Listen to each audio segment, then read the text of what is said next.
Bab 1692. Pedang instan. Keterampilan pedang. Hal pertama yang ingin dilakukan warrior yang adalah keterampilan pedang, seperti ilmu menebas langit menarik pedang. Ilmu menebas langit menarik pedang, sudah terlalu lama mengikutinya. Karena keterampilan pedang dan roh pedang, dia tidak meninggalkannya. Yang disebut penghilangan kerumitan adalah untuk membuat keterampilan pedang ini menjadi lebih sederhana dan lebih murni. Ilmu menebas langit menarik pedang adalah tentang daya ledak dan superposisi, namun pedang itu keluar dari sarung pedang kuno dan kemudian masuk ke sarung pedang kuno yang masih membutuhkan waktu.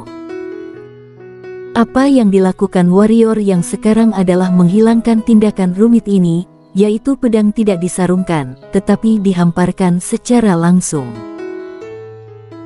Jurus pedang tak lebih dari tusukan, tebasan, menikam, memotong, dan lain-lain. Kini, ilmu menebas langit menarik pedang langsung bertransformasi menjadi hamparan ilmu menebas langit menarik pedang. Tidak hanya membelah, tapi ada juga menikam, mencincang, memotong, dan sebagainya. Hamparan, serangan di masa depannya adalah hamparan. Hamparan. Kata ini menyiratkan kecepatan dan kekuatan adalah esensi dari keterampilan pedang. Keterampilan pedang apa saja, bukan hanya ilmu pedang, semua keterampilan hitam, tidak peduli apakah itu indah atau kuat, pada analisis akhir, itu semua karena kecepatan dan kekuatan, esensinya adalah kecepatan dan kekuatan. Oleh karena itu, warrior yang memutuskan untuk meninggalkan keterampilan pedang itu sendiri dan langsung mengejar kekuatan dan kecepatan. Dia baru saja telah mengujinya. Dalam pertarungan dengan Benosji, alasan kenapa dia bisa mematahkan cahaya pisau itu pada akhirnya adalah metode ini, dan dia menemukan bahwa metode ini sangat berguna.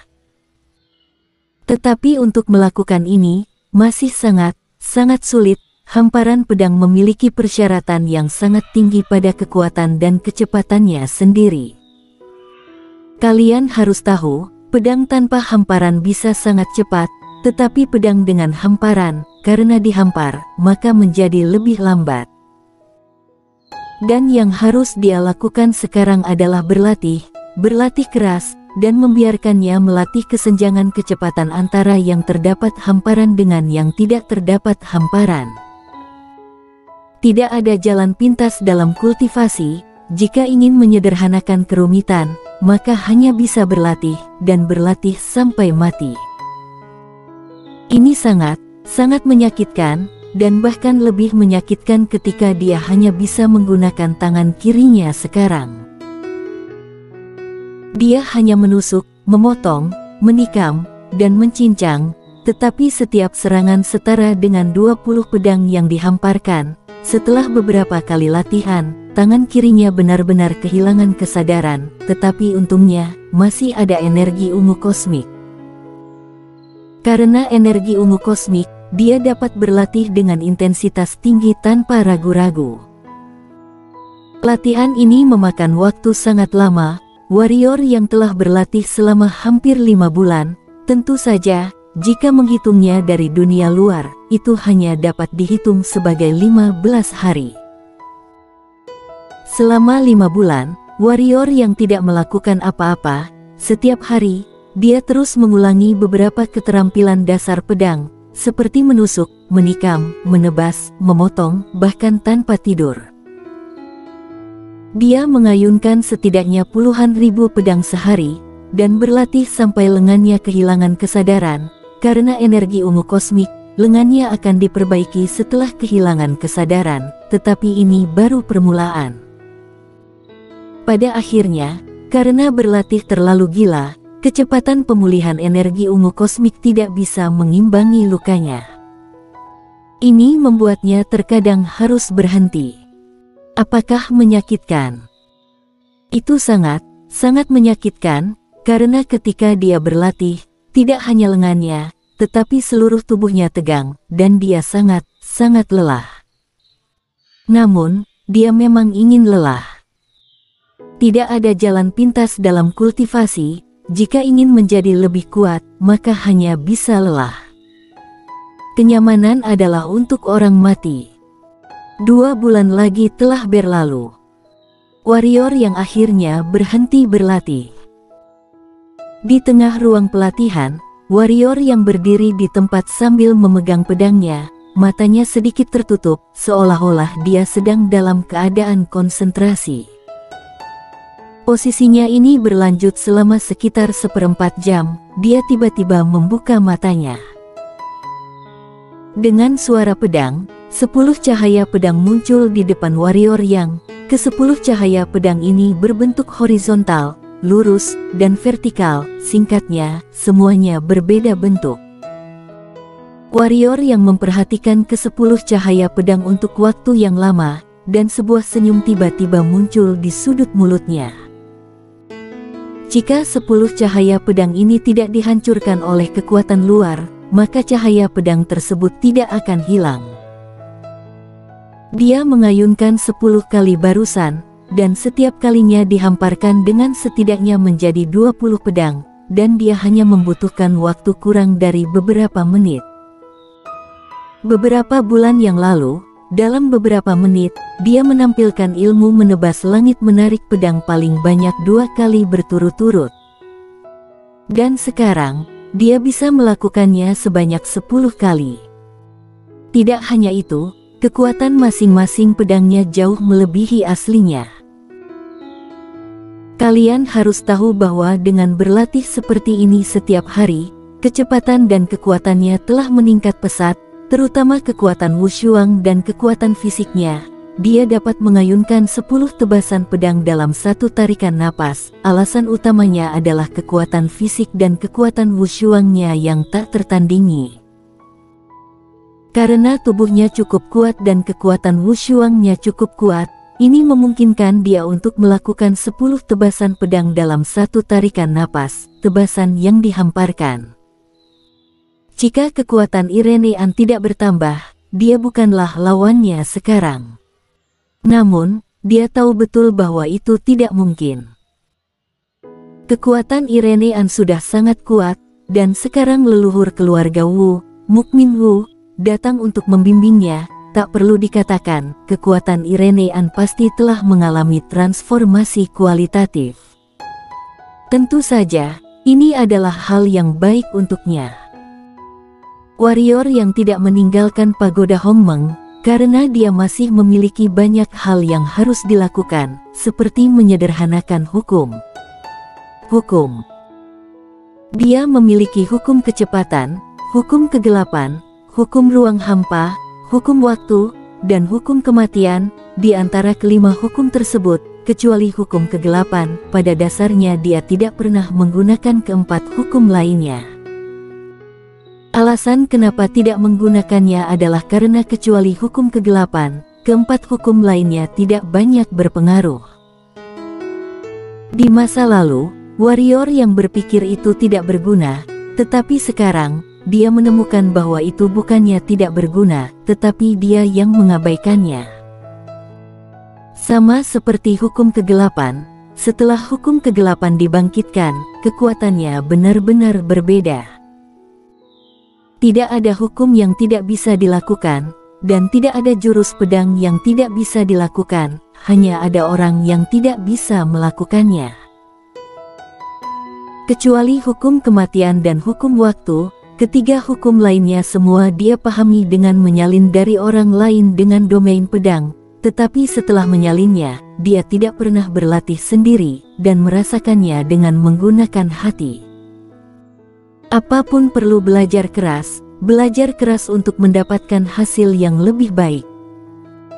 Sebelumnya, dia tidak memperhatikan ini, seharusnya dikatakan bahwa dia mengabaikannya. Tapi tidak sekarang. Dia ingin memilah semua yang telah dia pelajari sebelumnya, menyederhanakan semuanya, dan mengubahnya menjadi hal yang paling sederhana, paling murni, dan paling efektif. Apa yang dikatakan si pengembara dan Willy Lee tentang melupakan bukan berarti melupakan keterampilan pedang dan domain pedang, tetapi berarti melupakan hal-hal yang mencolok dan mengejar esensi yang benar. Tentu saja, percakapan antara keduanya tidak sesederhana itu, dan warrior yang hanya ingin memahami ini. Adapun makna mendalam dari keduanya, warrior yang juga tidak sepenuhnya mengerti. Hukum penelitian. Di waktu berikutnya, warrior yang mulai mempelajari aturannya. Hukum ruang hampa. Warrior yang pertama kali mempelajari hukum ruang hampa, karena ruang ada di mana-mana, dia percaya bahwa jika hukum ruang hampa benar-benar dipahami, itu pasti akan sangat membantunya. Hukum ruang hampa memungkinkan dia untuk berintegrasi dengan ruang sekitarnya dan mengontrol ruang, tetapi kemampuan ini dapat dengan mudah dicapai bahkan oleh master alam reinkarnasi. Apalagi tidak di tempat khusus, ruang mudah dipecah oleh orang lain secara langsung. Karena itu, peran hukum ruang hampa terkesan sedikit hambar. Tidak hanya hukum ruang hampa, hukum waktu, hukum kecepatan, dan juga hukum kematian. Karena itu, warrior yang jarang menggunakan keempat hukum ini.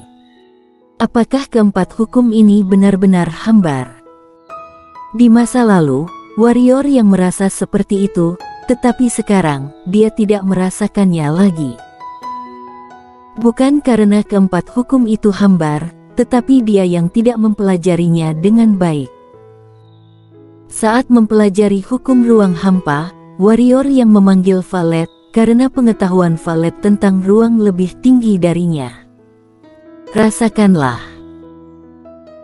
Valet berkata dengan sungguh-sungguh, jika kamu ingin memahami ruang, kamu hanya bisa merasakannya.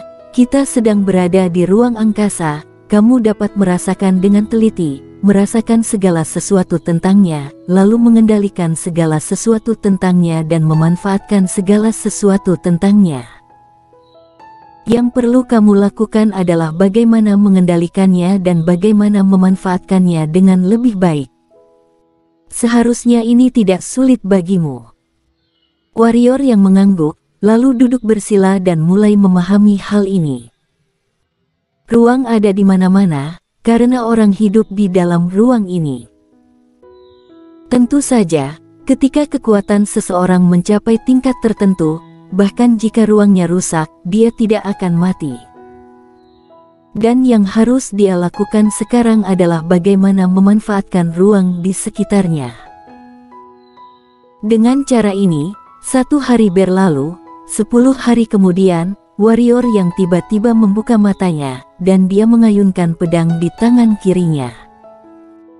Dalam sekejap, 10 cahaya pedang muncul di sekelilingnya.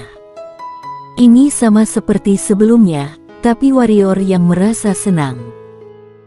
Karena kali ini, dia menggunakan lebih sedikit waktu dari sebelumnya, hampir 1/10 dari waktu yang berkurang dari sebelumnya. 1/10, jangan meremehkan hanya 1/10, ini sudah sangat menakutkan.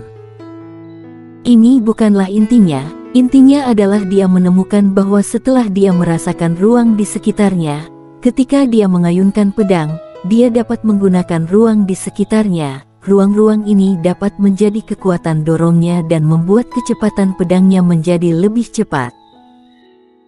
Selain itu, dia juga menemukan bahwa hukum kegelapan, hukum ruang hampa, hukum kecepatan miliknya dapat digabungkan dan ketiganya digunakan bersama.